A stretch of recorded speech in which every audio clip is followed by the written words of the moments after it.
ಇನ್ನು ಮಳೆಗಾಲದ ಅಧಿವೇಶನಕ್ಕೆ ರಾಜ್ಯ ಸರ್ಕಾರ ವಿಶೇಷ ಸಿದ್ಧತೆಗಳನ್ನು ಮಾಡಿಕೊಳ್ತಾ ಇದೆ. ಯಾಕಂದರೆ ವಿಪಕ್ಷಗಳೂ ಕೂಡ ಎಲ್ಲ ರೀತಿ ಪ್ರಿಪೇರ್ ಆಗ್ತಾ ಇವೆ.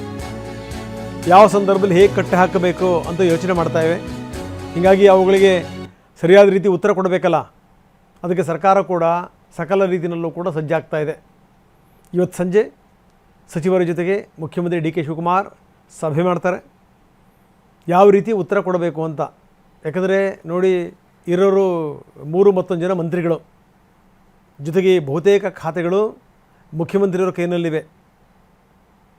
ಮುಖ್ಯಮಂತ್ರಿಯವರಿಗೆ ಇದೊಂದು ಚಾಲೆಂಜ್ ಇದು. ಎಲ್ಲ ಪ್ರಶ್ನೆಗಳಿಗೂ ಕೂಡ ಇವರೇ ಉತ್ತರ ಕೊಡಬೇಕು ಅಂಥ ಸ್ಥಿತಿ. ಬರ ನಿರ್ವಹಣೆ, ಬರ ಪರಿಹಾರ, ಜೊತೆಗೆ ಕೆಲವೊಂದು ಕಡೆಗೆ ಸಮಸ್ಯೆಗಳಿದೆ.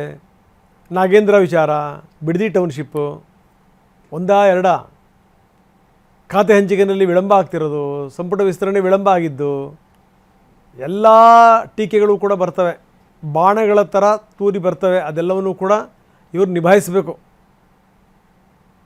ಜೊತೆಗೆ ಮಹಿಳೆಯರನ್ನು ಕಡೆಗಣಿಸಲಾಗಿದೆ ಅನ್ನುವಂಥ ವಿಚಾರಕ್ಕೆ ಸಂಬಂಧಪಟ್ಟಂಗೂ ಕೂಡ ಬರೀ ನಮ್ಮ ಪ್ರತಿನಿಧಿ ಪ್ರಸನ್ನ ಈಗ ನಮ್ಮೊಂದಿಗೆ ನೇರ ಸಂಪರ್ಕದಲ್ಲಿದ್ದಾರೆ. Prasanna, very important. ಹೆಂಗಂದರೆ ಮುಖ್ಯಮಂತ್ರಿಗಳು ಹೆಂಗೆ ಉತ್ತರ ಕೊಡ್ತಾರೆ ಅನ್ನುವಂಥದ್ದು ಕೂಡ ದೊಡ್ಡ ಸಂಗತಿ. ಯಾಕಂದರೆ ಬಹುತೇಕ ಖಾತೆಗಳು ಅವ್ರ ಕೈನಲ್ಲೇ ಇದೆ.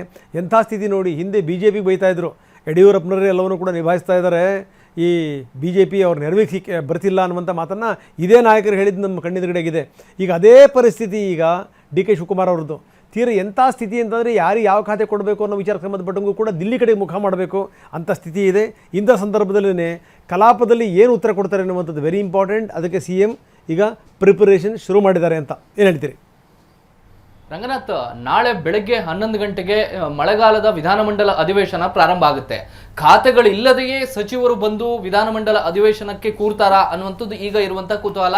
ಯಾಕೆಂದರೆ ಇದುವರೆಗೂ ಕೂಡ ಲೋಕಭವನಕ್ಕೆ ಖಾತೆಗಳ ಹಂಚಿಕೆಗೆ ಸಂಬಂಧಪಟ್ಟ ಹಾಗೆ ಪಟ್ಟಿ ರವಾನೆ ಆಗಿಲ್ಲ.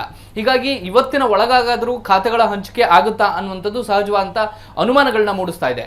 ಅಕಸ್ಮಾತ್ ಖಾತೆಗಳು ಹಂಚಿಕೆ ಆಗದೆ ಹೋದರೆ ಸಚಿವರು ಬಂದು ಕೂರಬೇಕಾಗುತ್ತೆ.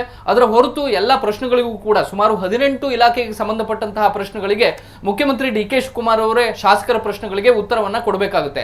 ಈ ಕಾರಣಕ್ಕೋಸ್ಕರ ಇವತ್ತು ಮುಖ್ಯಮಂತ್ರಿ ಡಿ ಕೆ ಶಿವಕುಮಾರ್ ಅವರು 2 ಪ್ರಮುಖ ಸಭೆಗಳನ್ನ ನಡೆಸ್ತಾ ಇದ್ದಾರೆ. ಒಂದು ಶಾಸಕರ ಜೊತೆಗೆ ಸಭೆ, ಇನ್ನೊಂದು ಸಚಿವರ ಜೊತೆಗೆ ಸಭೆ. ಸಚಿವರಿಗೆ ಅನೌಪಚಾರಿಕವಾಗಿ ಖಾತೆಗಳನ್ನ ಮುಖ್ಯಮಂತ್ರಿಗಳೇ ಸೂಚನೆ ಕೊಡುವಂತ ಸಾಧ್ಯತೆಗಳು ಹೆಚ್ಚಾಗಿ ಕಂಡು ಬರ್ತಾ ಇದಾವೆ. ಅಂದ್ರೆ ನನ್ನ ಅನುಪಸ್ಥಿತಿಯಲ್ಲಿ ಅಥವಾ ವಿಧಾನಸಭೆಯಲ್ಲಿ ಮುಖ್ಯಮಂತ್ರಿಗಳು ಇರ್ತಾರೆ, ವಿಧಾನ ಪರಿಷತ್ತಲ್ಲಿ ಇಲಾಖೆಗೆ ಸಂಬಂಧಪಟ್ಟಂತ ಪ್ರಶ್ನೆಗಳು ಬರ್ತವೆ. ಅಂತ ಸಂದರ್ಭದಲ್ಲಿ ಯಾವ ಸಚಿವರು ಯಾವುದಕ್ಕೆ ಉತ್ತರವನ್ನ ಕೊಡಬೇಕು ಅಂತ ಹೇಳಿ ಅನೌಪಚಾರಿಕವಾದಂತ ಸೂಚನೆಗಳನ್ನ ಕೊಡುವಂತ ಸಾಧ್ಯತೆಗಳಿದಾವೆ. ಮೌಖಿಕವಾಗಿ ಯಾವ ಇಲಾಖೆಗಳು ಯಾರ ಪಾಲಾಗಬಹುದು ಅನ್ನೋದ್ರ ಬಗ್ಗೆ ಸೂಚ್ಯವಾಗಿ ಮುಖ್ಯಮಂತ್ರಿಗಳು ಇವತ್ತು ಸಚಿವರ ಜೊತೆಗೆ ಚರ್ಚೆಯನ್ನು ನಡೆಸ್ತಾರೆ.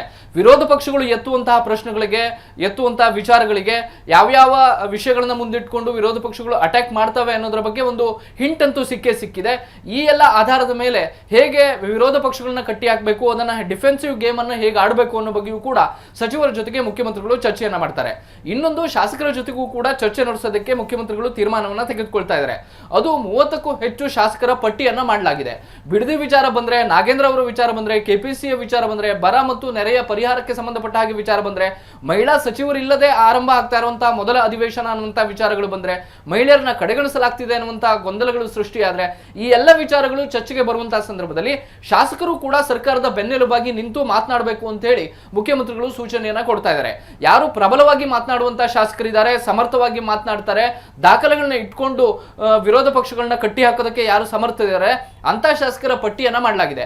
ಅಂತವರ ಜೊತೆಗೆ ಮುಖ್ಯಮಂತ್ರಿಗಳೇ ಒಂದು ಸುದೀರ್ಘವಂತ ಚರ್ಚೆಯನ್ನು ನಡೆಸಿ ಇನ್ನು 2 ವಾರಗಳ ಕಾಲ ನಡೆಯುವಂತಹ ಈ ಮಳೆಗಾಲದ ಅಧಿವೇಶನದಲ್ಲಿ ಹೇಗೆ ಸರ್ಕಾರವನ್ನ ಡಿಫೈನ್ ಮಾಡಬೇಕು ಅಂತ ಹೇಳಿ ಶಾಸಕರಿಗೂ ಕೂಡ ಒಂದಷ್ಟು ಮೌಖಿಕವಾದಂತಹ ಸೂಚನೆಗಳನ್ನ ಕೊಡೋದಕ್ಕೆ ತೀರ್ಮಾನವನ್ನ ತೆಗೆದುಕೊಂಡಿದ್ದಾರೆ.